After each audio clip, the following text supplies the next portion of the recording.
مولانا عبداللہ صاحب ایسے ہی عالم دین تھے، ڈرتے نہیں تھے، بے خوف تھے، نڈر تھے، اور اس تحریک میں تنظیم المکاتب کی جو یہ شادیوں میں باجے بجتے تھے اس تحریک میں پیش تھے۔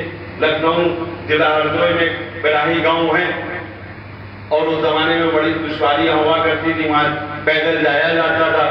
وہ پیدل نگاہ پڑھنے کے لیے گئے، رات میں پہنچے، تھکے ہوئے تھے، اور جب وہاں پہنچے تو وہاں دیکھا باجا بج رہا تھا، ان سے منع کیا، سمجھایا، نہیں مانے، آخر میں وہ پیدل ہی واپس آ گئے، بغیر نکاح پڑھے ہوئے، بغیر نکاح پڑھے ہوئے واپس آ گئے تھے۔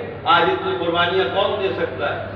لیکن یہ ہمارے لیے ہے کہ ہمیں کچھ حاصل کرنا چاہیے تاکہ ہمیں معرفت ہو جائے اور ہماری بھی آخرت صحیح ہو جائے۔ علماء کرام کو کبھی کسی اخراجات سے نہیں گھبرانا چاہیے۔ امام زمان علیہ السلام کی ذمہ داری لی ہے، مولا ہر لمحے ہر طریقے کی مدد کرتے ہیں، اور ہمیں مولا کے اوپر یقین رکھنا چاہیے، اللہ کے اوپر یقین رکھنا چاہیے، اور تبلیغ کو زیادہ سے زیادہ عام کرنا چاہیے۔ صلوات پڑھیے۔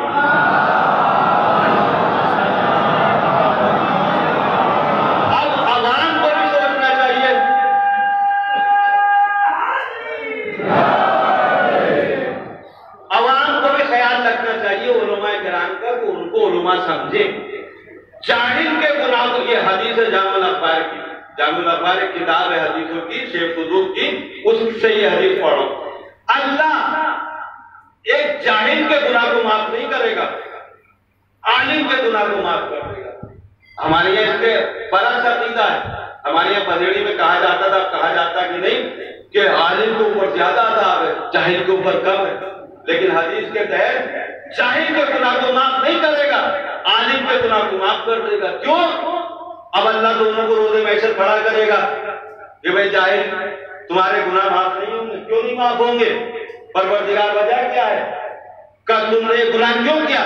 کہ مجھے علم نہیں تھا، کا علم نہیں تھا، میں نے حکم نہیں دیا تھا، فَاسْأَلُوا أَهْلَ الذِّكْرِ إِن كُنتُمْ لَا تَعْلَمُونَ، جو تم نہیں جانتے ہو اہل ذکر سے کیوں نہیں پوچھا تم نے؟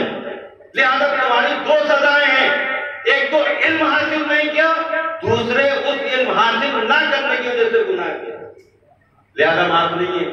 آدھی میں نہیں کو بتایا جائے گا تم نے یہ گناہ کیوں کیا تھا، یہ جھوٹ کیوں بولا تھا؟ کم پروردگار میرا نفس میرے اوپر غالب آ گیا، اللہ کہے گا میری رحمت سے تمہارے گناہوں کو تمہارے علم کی وجہ سے میں معاف کرتا ہوں، لہذا اس کو معاف کر دیا جائے گا۔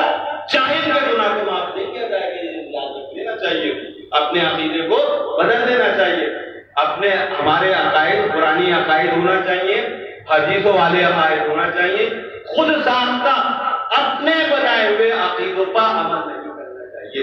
لہذا علماء کا احترام کرنا چاہیے، علماء کا اکرام کرنا چاہیے، اور علماء کو بھی اپنی ذمہ داری سمجھنا چاہیے۔ صلوات پڑھیے محمد